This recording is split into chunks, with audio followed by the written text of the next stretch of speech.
4. La presencia siderea y las heridas se cierran. El término satipatthana se compone del vocablo ya explicado sati, recuerdo como presencia de sí, y patthana, que quiere decir construir, establecer, montar. En inglés ese término se suele traducir como setting up of mindfulness, Rhys Davies, y en alemán como Pfeiler der Geistesklarheit, de donde la expresión que usa de Lorenzo pilastras del saber como saber de sí. La fórmula comprensiva o global del texto es parimukkham satim upatthapeti, que se podría traducir colocar la memoria de sí delante de sí. La disciplina de qué se trata tiene este sentido: comenzar a llevar a cabo el principio central del propio ser por medio de una consideración objetiva desprendida de lo que constituye la propia persona y el contenido de la propia experiencia en general. El hecho mismo de colocarse delante de todo esto como frente a algo externo, extraño, purifica y fortifica la conciencia, reconduce a sí mismo, desarrolla la calmada impasividad. La disciplina de que se trata tiene este sentido: comenzar a llevar a cabo el principio central del propio ser por medio de una consideración objetiva desprendida de lo que constituye la propia persona y el contenido de la propia experiencia en general. El hecho mismo de colocarse delante de todo esto como frente a algo externo, extraño, purifica y fortifica la conciencia, reconduce a sí mismo, desarrolla la calmada impasividad. En tal sentido, los 4 principales grupos de objetos considerados en tal disciplina tienen la función de otros tantos apoyos para el saber y representan algo consistente que por reacción permite desarrollarse, regresar a sí mismo. Los 4 grupos del Satipatthana corresponden al grupo Kaya, luego a las emociones o sensaciones Vedana, en tercer lugar al ánimo Citta y por último a los Dhamma, término genérico que se refiere también a los fenómenos y estados provocados por la misma disciplina ascética en sus partes, en sus fases superiores. Primero, contemplación del cuerpo. Según la fórmula del canon, el asceta, una vez superados los cuidados y deseos del mundo, con mente clara y perfecta conciencia se entrega antes que nada a la contemplación del cuerpo, la cual se realiza de distintas formas. En primer lugar, por medio de la realización de la respiración consciente o presencia de sí en la respiración, Anapanasati, que sería uno de los medios más rápidos de conseguir la calma incólume. El asceta ha de escoger un lugar silencioso y apartado y ejercitarse inspirando y expirando conscientemente. Inspira o inhala profundamente y sabe: inspiro profundamente. Expira o exhala profundamente y sabe: expiro profundamente. Y lo mismo hace con inspiraciones y expiraciones breves. Además, se ejercita así: quiero inspirar sintiendo todo el cuerpo. Quiero expirar sintiendo todo el cuerpo. Quiero inspirar calmando esta combinación corporal y así sucesivamente. Un símil indica con qué perfecta conciencia se debe ejercitar, como un hábil y atento tornero que tirando fuertemente sabe: yo tiro fuertemente, y tirando lentamente sabe: yo tiro lentamente. Ejercicios de este tipo tienen una particular importancia por el hecho de que, según la enseñanza hindú, la respiración se liga a la fuerza sutil de la vida prana que hace de sustrato de todas las funciones psicofísicas del hombre.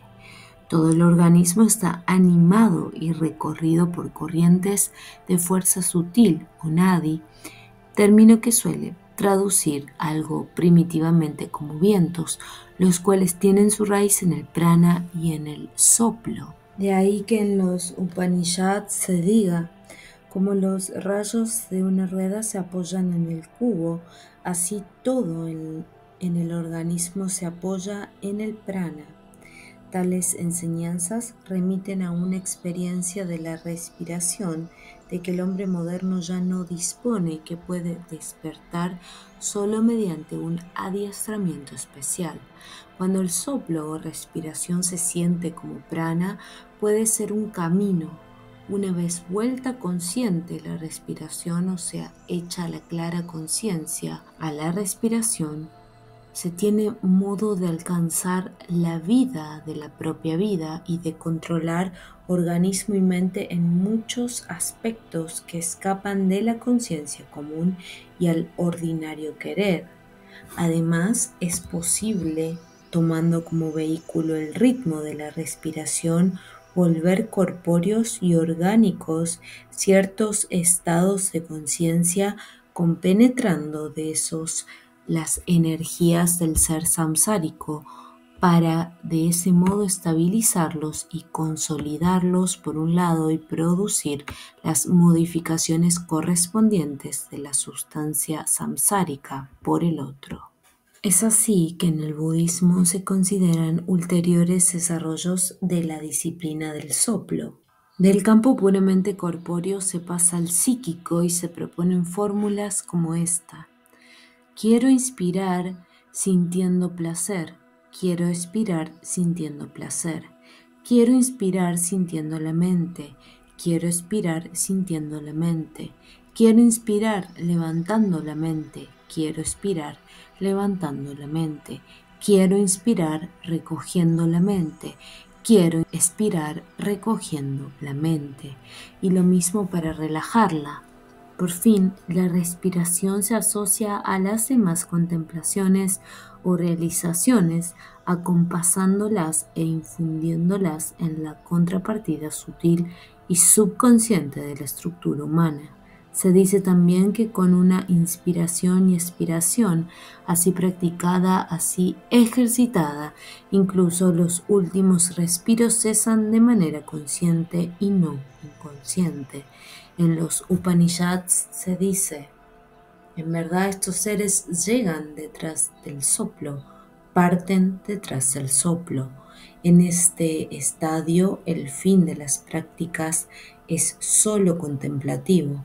Se trata de desautomatizar en determinados momentos la respiración, volverla consciente, colocarse delante del soplo y el soplo delante de sí, experimentando el soplo esencialmente como prana, es decir, como la fuerza vida de la corporeidad. B.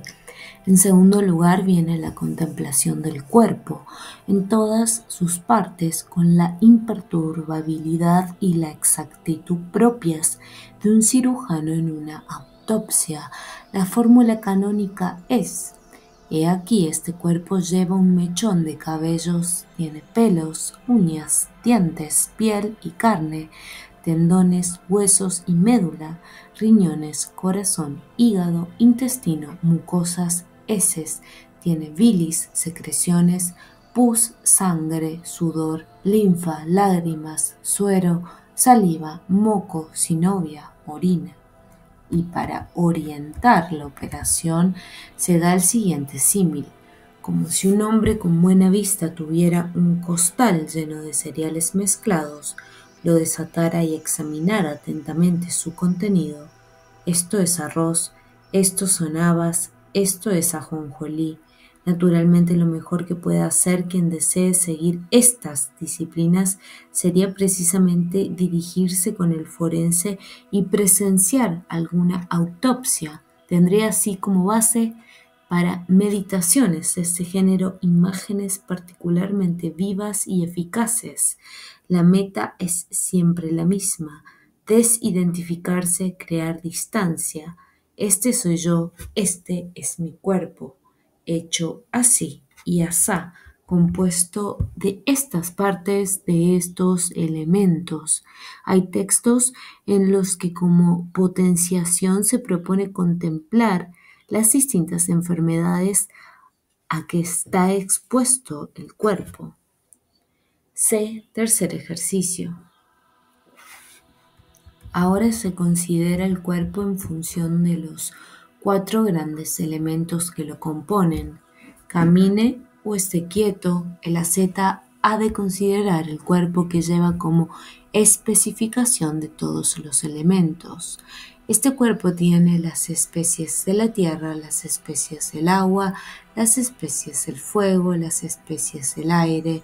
Semejante meditación tenía para el oriental un significado distinto del que puede tener para el hombre moderno por el hecho de que para aquel los grandes elementos, Mahabhuta, no eran simples estados de la materia, sino a la par de los elementos de las enseñanzas tradicionales occidentales, antiguas y medievales, sensibilizaciones de principios cósmicos.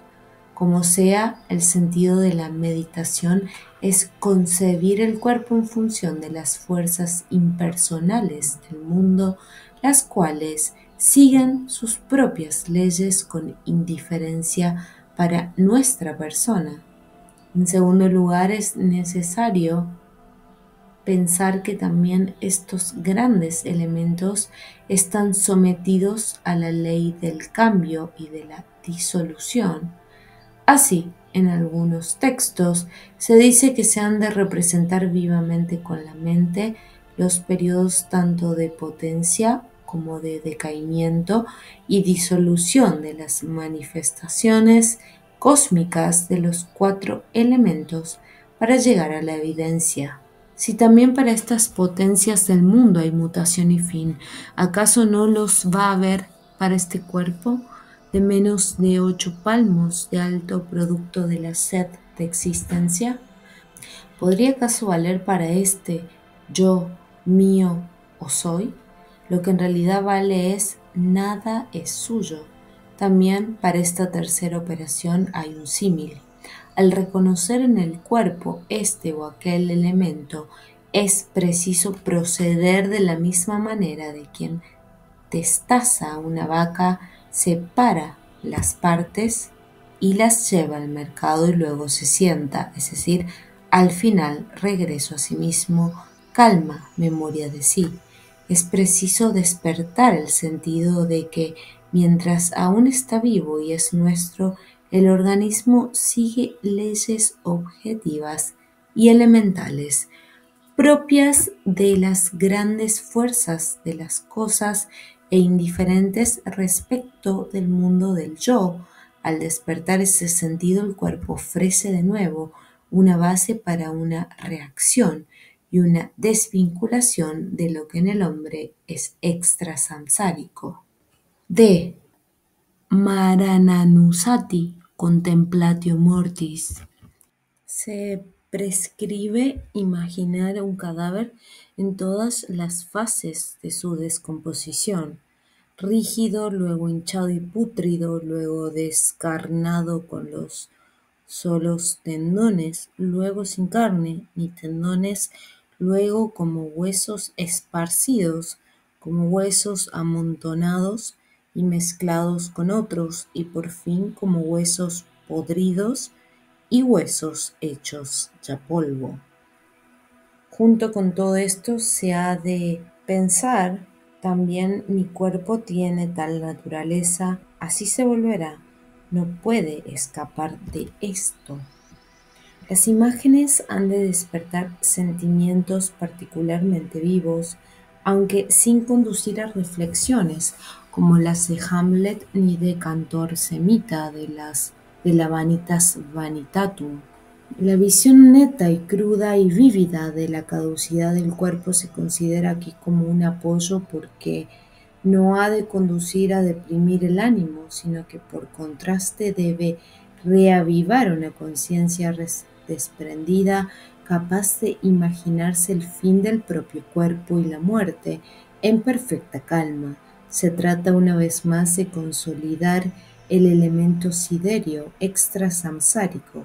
Si tales meditaciones tuvieran por efecto un sentido de abatimiento pesimista, de desolación, de naufragio leopardiano, estarían por completo equivocadas. Se llevan a cabo de la manera justa cuando de ahí resulta un estado que permite considerar cualquier acontecimiento que afecte el propio cuerpo y aún la misma muerte física como si se tratara del cuerpo de otro. Y este estado se puede traducir también en una fuerza capaz de intervenir positivamente en el organismo en dadas circunstancias. Se habla así de una asceta que sufre y halla fuerzas para vencer el mal propio desde el momento en que entiende y realiza la enseñanza correspondiente a la perfecta meditación sobre el cuerpo. Y se dice, si el cuerpo está enfermo, la mente no estará enferma. Así os habéis de ejercitar. Los Ariya no se someten a la idea yo soy el cuerpo es mío, el cuerpo es yo mismo, por lo que no se alteran cuando el cuerpo se altera y envejece o cuando análogas contingencias se verifican en los demás elementos constitutivos de la persona. Esta es la cuádruple forma de la contemplación budista de la corporalidad que constituye el primer apoyo.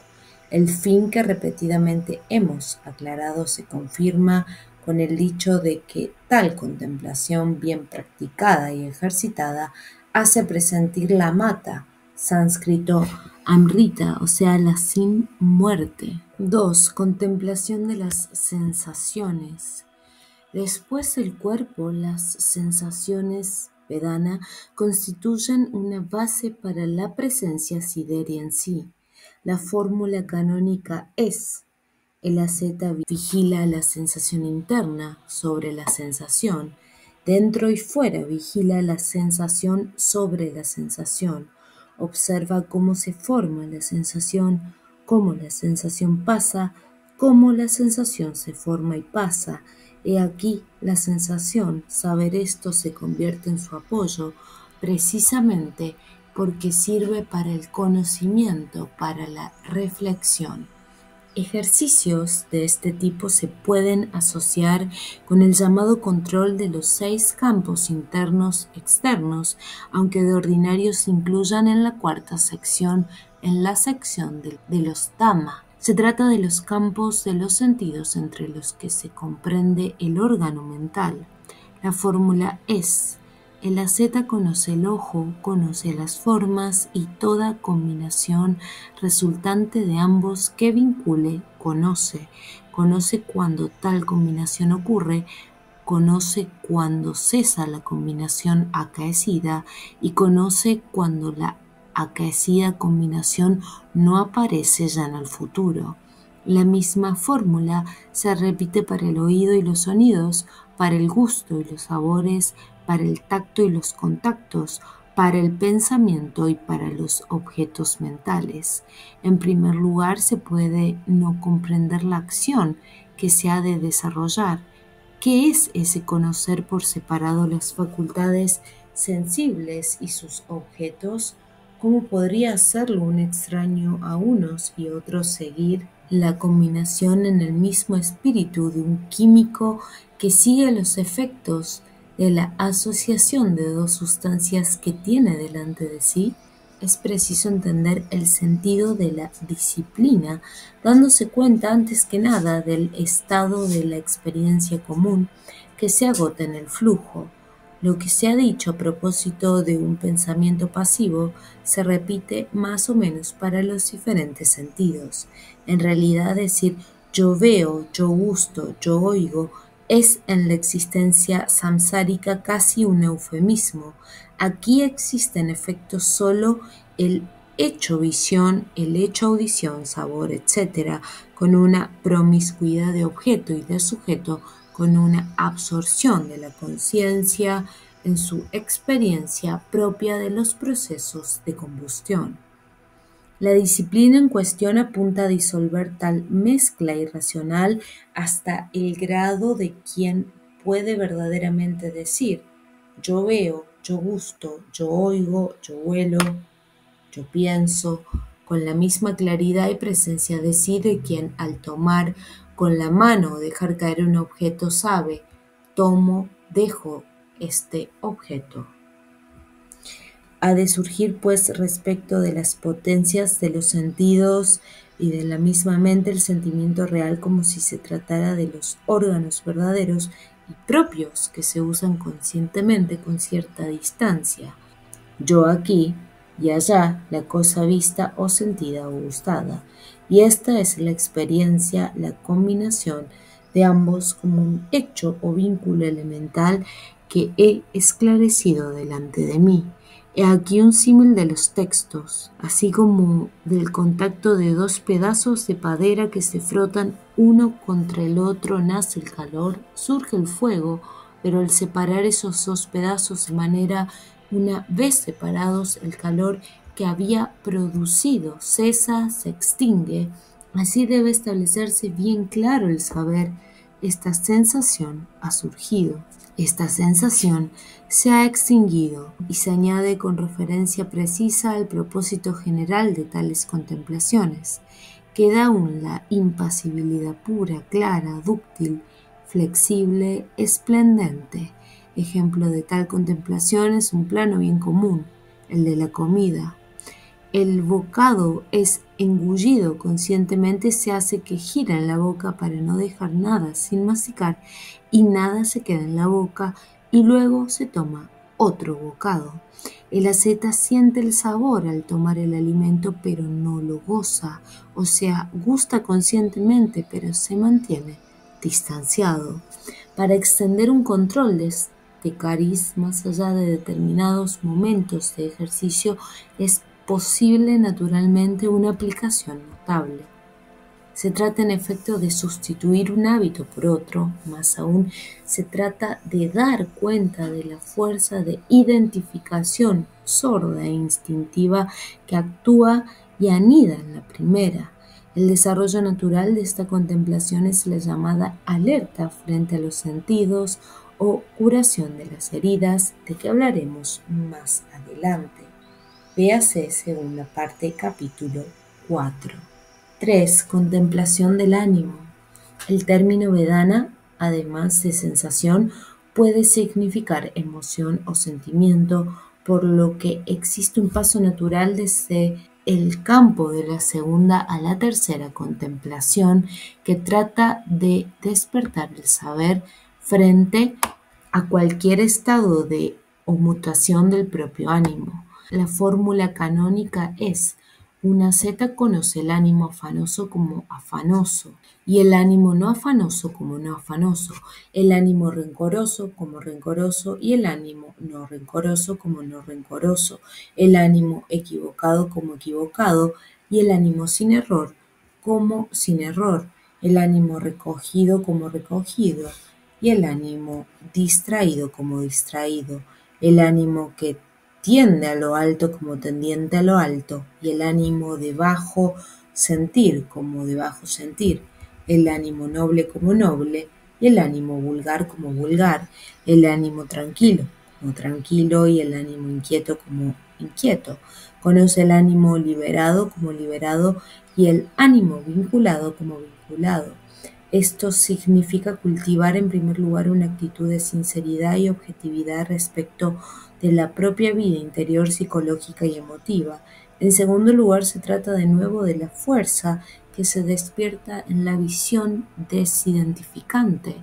El signo del progreso conseguido por tal camino viene dado por la capacidad de considerar las propias emociones, los propios sentimientos, los propios estados de ánimo, las propias pasiones como si fueran de otro, naturalmente de otro que nos sea indiferente y nos sirva solo de objeto de observación. Una vez más, se pretende una forma activa de despersonalización. En un texto se lee: como las nubes aparecen, van, se transforman y se disuelven en el libre cielo, tal ocurre también con las pasiones del ánimo del sabio. El ánimo del sabio es asimilado pues al cielo en su libertad e intangibilidad, en su claridad, que no es tocada por el mudable paso de las nubes, de las pasiones y de las emociones que se forman en él, que se transforman y pasan siguiendo sus propias leyes. Si en el Bhagavad Gita se habla de quien no desea el deseo en quien todos los deseos fluyen como las aguas fluyen hacia el océano que permanece inmutado. Asimismo, en el budismo se busca como ideal el estado evocado a la mente desde la profundidad del océano, donde no surge ola alguna, sino que reina la calma. A propósito de las contemplaciones irradiantes, veremos que se presentan otras imágenes cósmico-elementales de libertad y de intangibilidad. Provisionalmente sirva aquí todo esto solo como signo que señala la dirección y orientación de la contemplación. 4. Contemplación de los Dhamma. Por la ya señalada indeterminación del término Dhamma, esa sección comprende la contemplación de fenómenos y estados de conciencia de distinto género, así como de los mismos procesos ascéticos. Se habla por ende de una presencia que ejercitar respecto a los 5 obstáculos: afán, aversión, pereza apática, soberbia y hastío, dudosa incertidumbre, y alternativamente constatar su ausencia, su desarrollo y su desaparición al intervenir la acción disolvente de que diremos. La presencia se ejercita con referencia al manifestarse y disolverse, caso por caso, del apego en los 5 troncos de la personalidad. Se trata en suma de variantes de la contemplación de los estados de ánimo, mientras otras disciplinas toman por objeto estados superiores de la conciencia ascética, como los correspondientes a la manifestación de los 7 despertares espirituales, Bojjhanga, y la realización directa sobrenatural de las 4 verdades.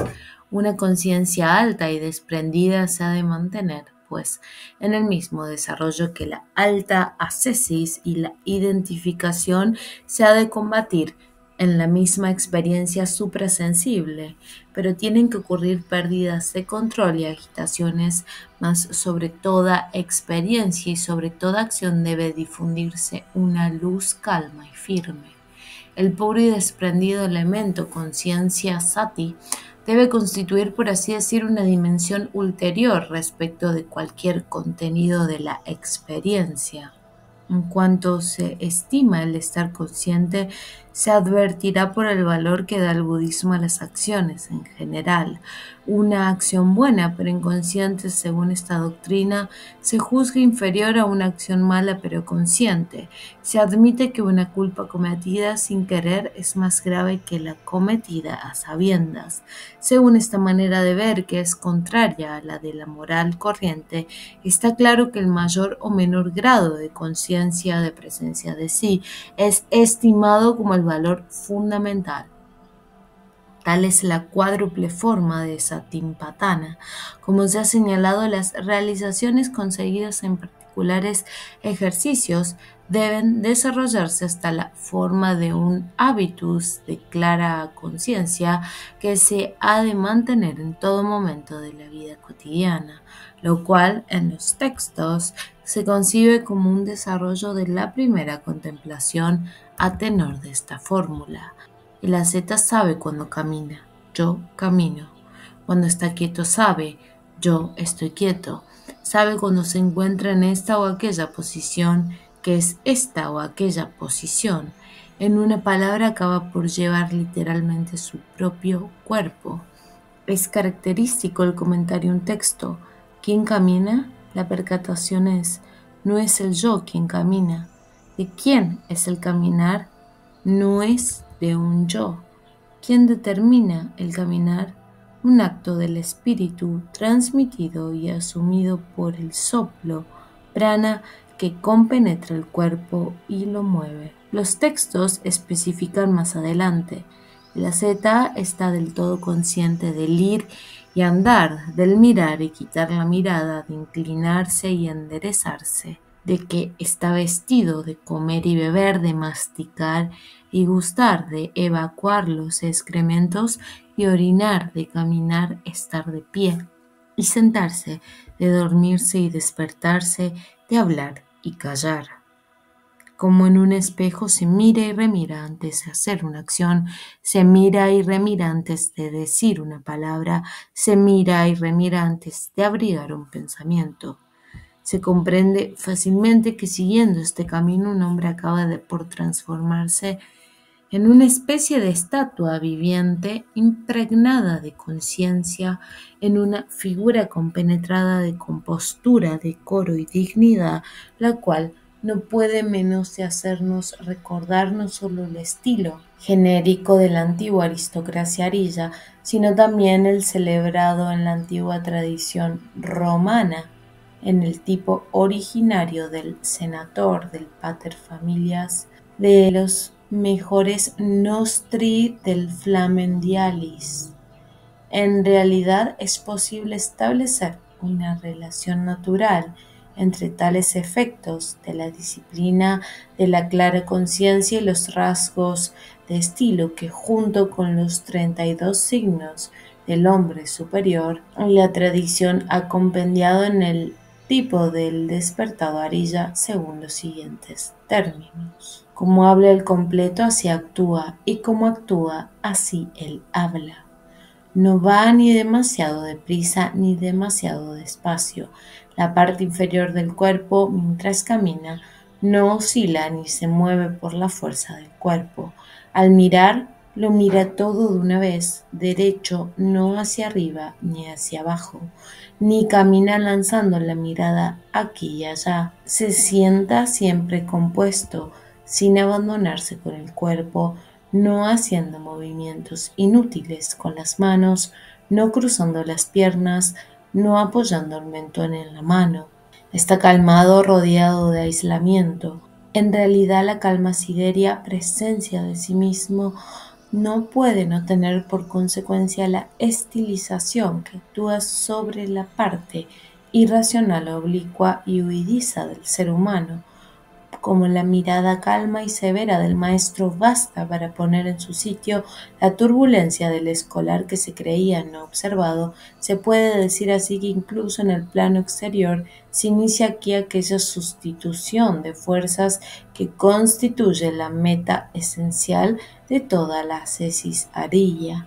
Mientras primero el sustrato de todo movimiento y de toda acción del particular era un elemento irracionalmente vital, samsárico, ahora tal elemento es sustituido por la pura conciencia, la cual no puede dejar de reaccionar, como se ha dicho, en el sentido de una simplificación, rectificación y dignificación del continente, del aspecto exterior que presenta el hombre que sigue este camino, por lo que sería imposible considerar un significado de catarsis, incluso racial, mediante las disciplinas en cuestión, dado que, como se acaba de recordar, esos elementos de estilo los encontramos como naturales en los orígenes en un tipo superior que factores varios y en primer lugar los cruces han ido alterando y degradando. Dejemos fijado el punto al que hemos llegado con nuestra exposición, tras habernos defendido de las formas más inmediatas de desorden espiritual, el haber hecho propios los principios de la recta conducta permite que surja en el ánimo una íntima e inalterada felicidad, junto con la firmeza y seguridad de quien se siente en un estado de justicia de donde que se use la imagen de un rey que legítimamente coronado sabe que sus enemigos han sido desbaratados y que no hay peligro alguno para su soberanía. Más aún está la potenciada neutralidad o sideridad propia de un espíritu que gracias a la cuádruple contemplación se ha desvinculado ulteriormente y se ha colocado en el centro de toda su experiencia, no solo interna, sino también externa. En este punto, entra la acción propiamente defensiva y dirigida a neutralizar gradualmente toda posibilidad de combustión y de abandono en la variedad de los contactos. Los contactos hieren, los contactos consumen, excitando el fuego que quema el cuerpo, que quema la mente, que alimenta el cuerpo samsárico, que postra el principio superior. Debe actuarse de modo que donde el tonto sacudido con fuerza perece, el hombre sabio tocado no se estremezca, permanezca incólume, permanezca inacible. Se trata, pues, de atacar aquel deseo trascendental que acecha en el ojo, lo mismo que en los demás sentidos, en los khandha, o sea, en los troncos de la personalidad, en los elementos y que representan una alteración, una enfermedad, una supuración. Todo esto en un plano más profundo que el simplemente psicológico o moral. El punto de partida de los procesos que alteran está constituido por los sentidos, los cuales son parangonados a otras tantas heridas. De estos procesos alterantes se presentan formas, sonidos, sabores, olores, sensaciones táctiles, las deseadas, amadas, encantadoras, gratas, correspondientes a los afanes excitantes, para que en las 5 cuerdas del deseo, en una u otra sede de los sentidos, surja la inclinación del ánimo, el asentimiento. Traducimos con esta palabra el término anunayo, que Woodward interpreta como lurking tendency, que efectivamente se puede referir a la actitud de quien espía, de quien está al acecho, pronto a identificarse, en este caso con el placer, si se trata de una sensación agradable, con el dolor, si la sensación es dolorosa, o con una opaca indiferencia si la sensación no es ni placentera ni dolorosa. Aquí cabe mencionar la angustia primordial de quien se encuentra en la base de la experiencia samsárica y es lo que determina el apego. Por ese medio surgen formaciones o combinaciones que se disponen en uno u otro de los 5 troncos de la personalidad, o sea, en los de la forma, de los sentimientos, de las representaciones, de las tendencias y de la conciencia individualizada. Así las cosas, para vendar las heridas y para neutralizar la alteración provocada por los contactos, es preciso que la vista interna, el olfato interno, el oído interno, el gusto interno, el tacto interno, el pensamiento interno, no sean distraídos. Es decir, hay que estar presente en la séptupla sede de los sentidos con el fin de impedir de inmediato todo relajamiento, apego, ebriedad, todo dejarse seducir por el goce. Entonces, las combinaciones ya no se formarán en primer lugar en el tronco fundamental de la voluntad y luego en los 5 troncos de la personalidad. Esta es la esencia del nuevo trabajo. Como base está pues la llamada guardia de los sentidos, cuya fórmula canónica es: al percibir con la vista una forma, el asceta no concibe inclinación o interés algunos, mientras afán y aversión, pensamientos dañinos y nocivos, al instante se sobreponen. A quien no permanece con la vista bien vigilada, el asceta está atento a esa vigilancia, cuida de la vista, vigila atentamente la vista, al escuchar con los oídos un sonido, al oler con el olfato un perfume, al gustar con el gusto un sabor, al tocar con el tacto una cosa, al representarse con el pensamiento una imagen, no concibe inclinación alguna, no concibe interés alguno, mientras afán y aversión, pensamientos dañinos y nocivos, bien pronto se sobreponen. A quien permanece con el pensamiento no vigilado, el asceta está atento a esa vigilancia, cuida del pensamiento, vigila atentamente el pensamiento. Cejar un punto cualquiera en tal vigilancia significa sufrir el destino de una tortuga que en el momento de sacar imprudentemente un miembro, por ese miembro es asida por el chacal y llevada a la ruina. En esto se trata de cortar la brida del ente samsárico con el que se está asociado y que constituye el doble, henchido de sed, del ser vivo. Un círculo cada vez más estrecho se cierra en torno a este que es parangonado eficazmente con un enemigo que, sabiendo que no puede vencer a su adversario, hace que éste lo tome como siervo, se granjea su confianza para luego herirlo a traición.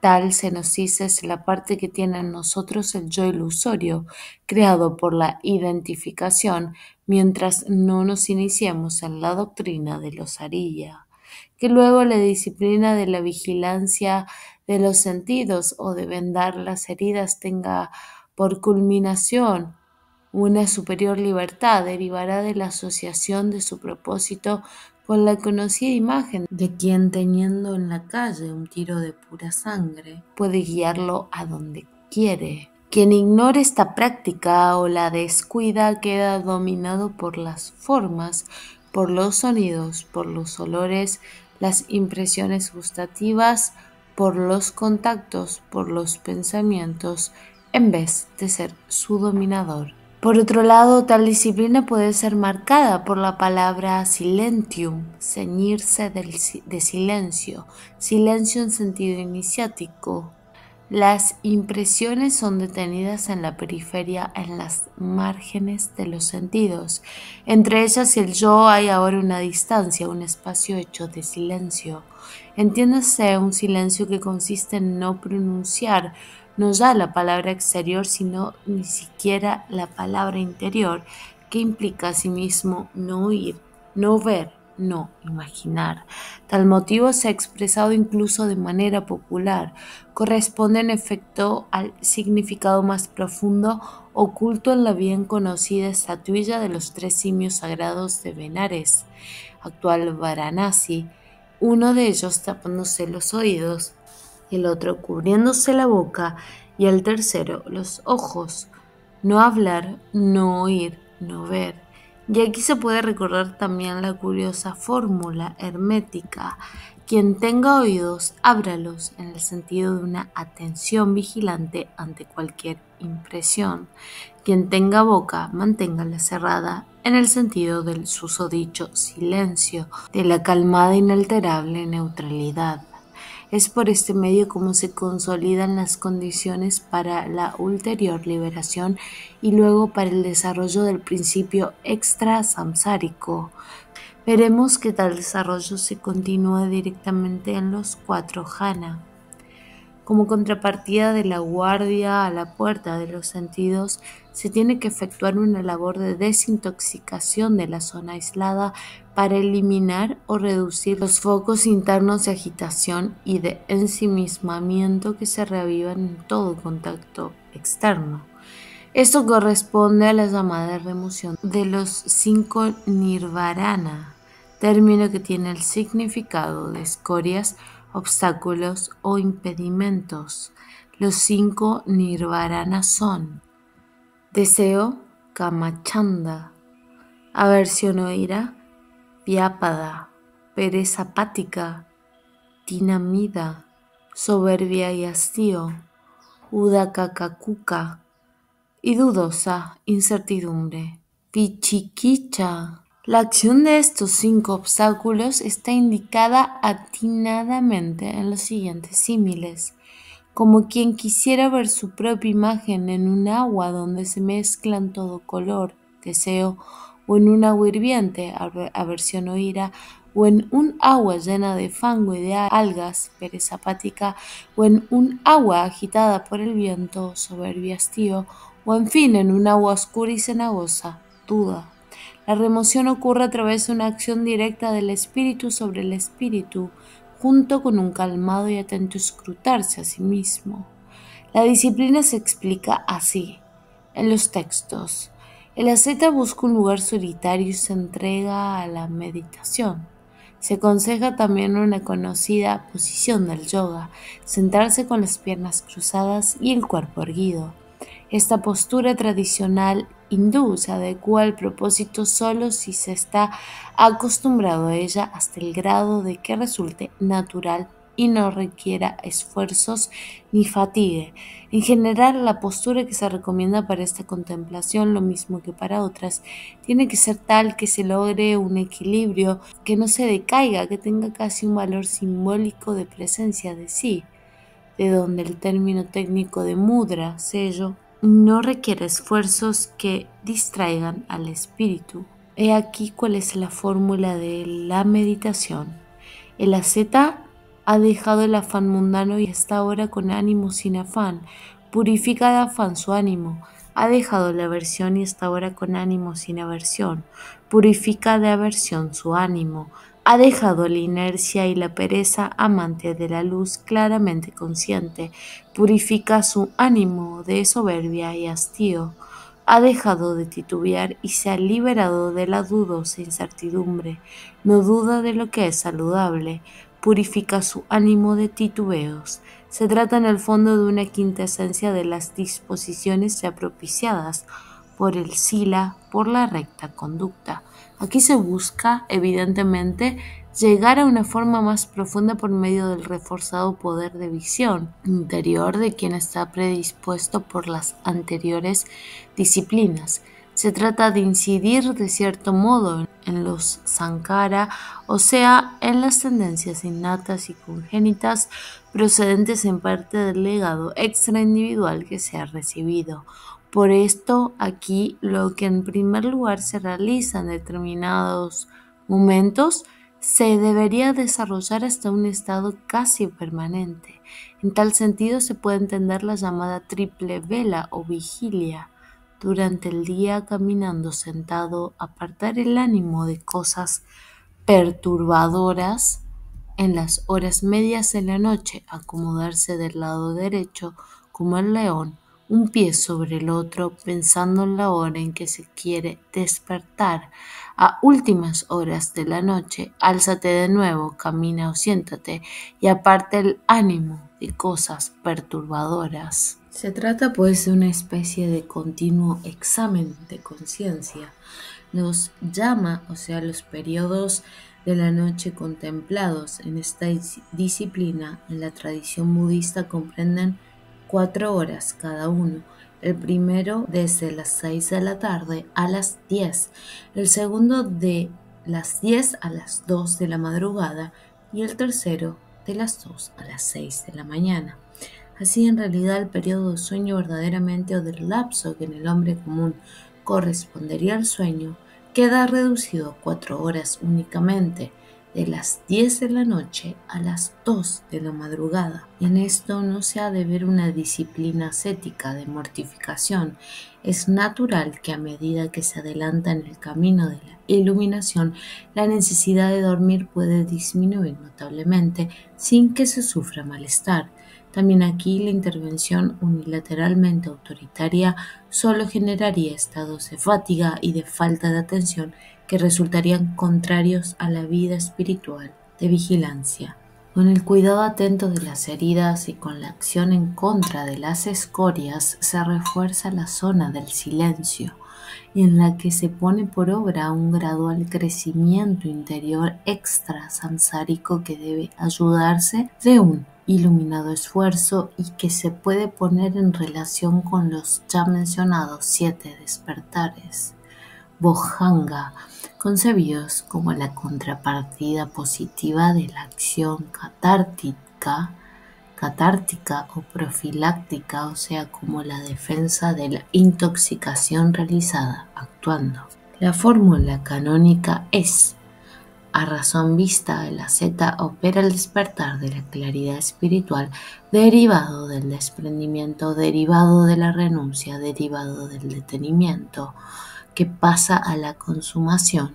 Opera el despertar de la profundización, de la energía inflexible, del entusiasmo, de la calma, del recogimiento, de la ecuanimidad, de estos despertares derivados del desprendimiento, derivados de la renuncia, derivados de la detención que pasan a la consumación.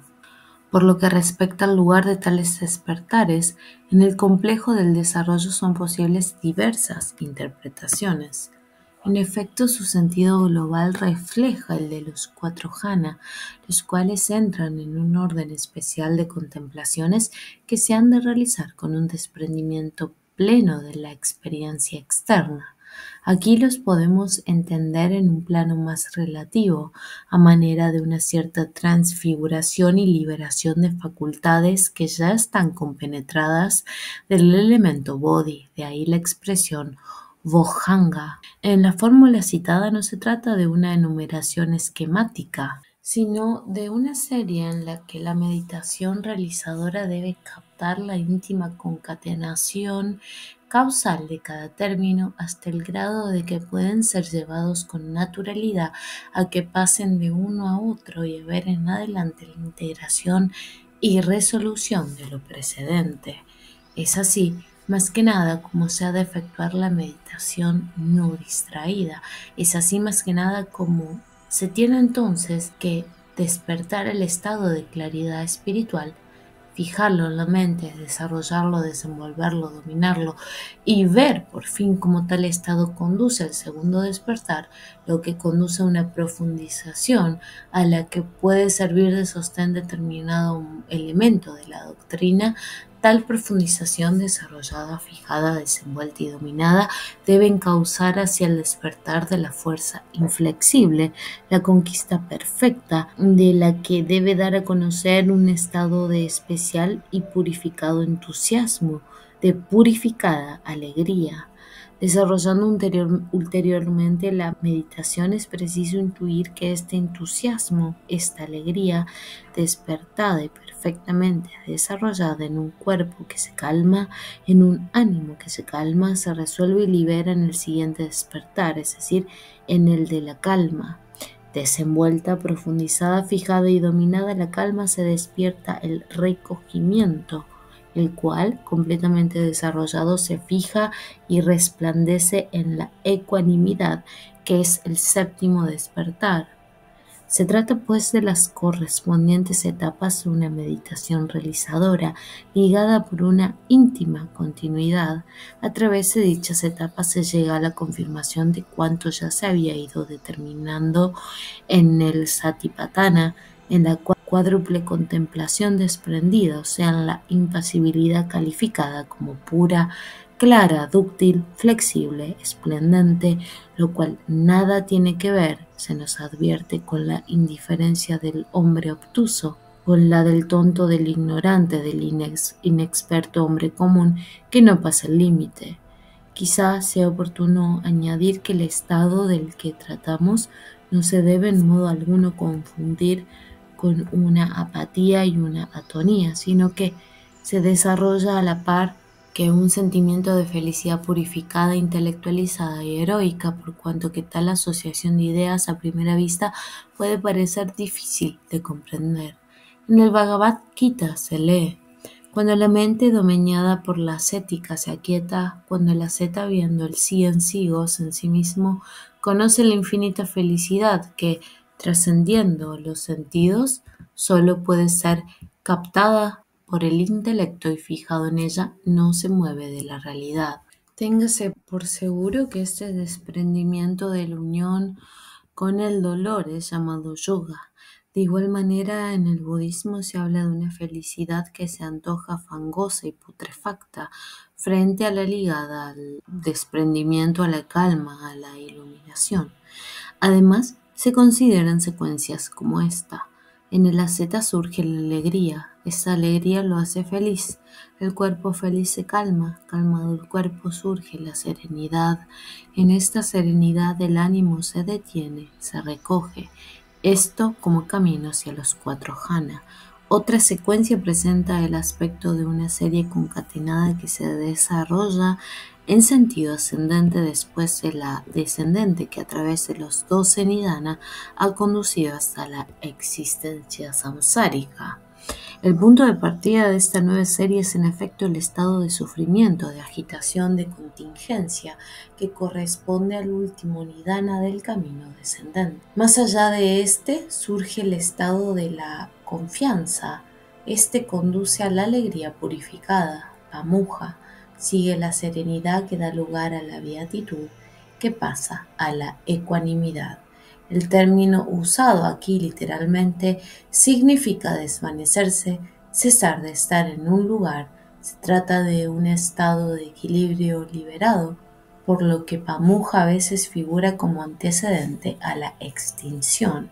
En este texto, la realización suprema lleva tras sí una serie concatenada en la que tienen una parte precisa estados especiales de una felicidad liberada, análoga a la que Platón consideró poniéndola a toda forma mixta y condicionada de alegría o de placer. Citemos aún un texto que se refiere al estado en que aproximativamente nos encontramos en este punto de nuestra exposición. Tal recogimiento que no conoce ni aumento ni disminución, que no se basa en una subyugación violenta, que por su carácter desprendido es constante, por su constancia está lleno de beatitud, por su beatitud no se puede eliminar. Tal recogimiento tiene por resultado el supremo saber. Valga esto para alejar la idea de que el camino del despertar es árido y desolado, que a lo largo del mismo fenece toda alegría y que en dicho camino se consideran únicamente renuncias y destrucciones, que aquellos para los que como extrema instancia vale el mundo afectivo samsáricamente condicionado puedan suponer algo por este estilo es natural, pero dice bien poco. En un texto se lee, solo un despertado puede comprender al despertado. Hay un símil bastante expresivo. Dos compañeros salen juntos de una ciudad y llegan a una roca que uno escala y le dice al otro: desde aquí veo una maravilla de jardines, de selvas, de campos, de lagos, pero el otro le rebate: es imposible, es inadmisible, amigo, que tú desde ahí arriba puedas ver todo eso. Entonces el compañero que es subido a la roca baja, toma del brazo a su compañero, lo hace subir con él y luego de hacer que repose un poco le pregunta: ¿qué ves tú, amigo, estando sobre la roca? El otro le responde: yo veo una maravilla de jardines, de selvas, de campos, de lagos. ¿Y tu opinión anterior? Mientras me lo impedía esta gran roca no podía discernir lo visible. Se concluye lo que es cognoscible, discernible, asequible, realizable con desprendimiento. No es posible que lo conozca o discierna o consiga o realice quien vive entre los deseos y encendido por los deseos. Aparte, el principio siderio, también el budismo, conoce una felicidad que es contento, fiesta, júbilo, entusiasmo, exultación, transportación del ánimo, felicidad que, entre otras cosas, se considera como un factor del gran despertar. Piti Sambhojango.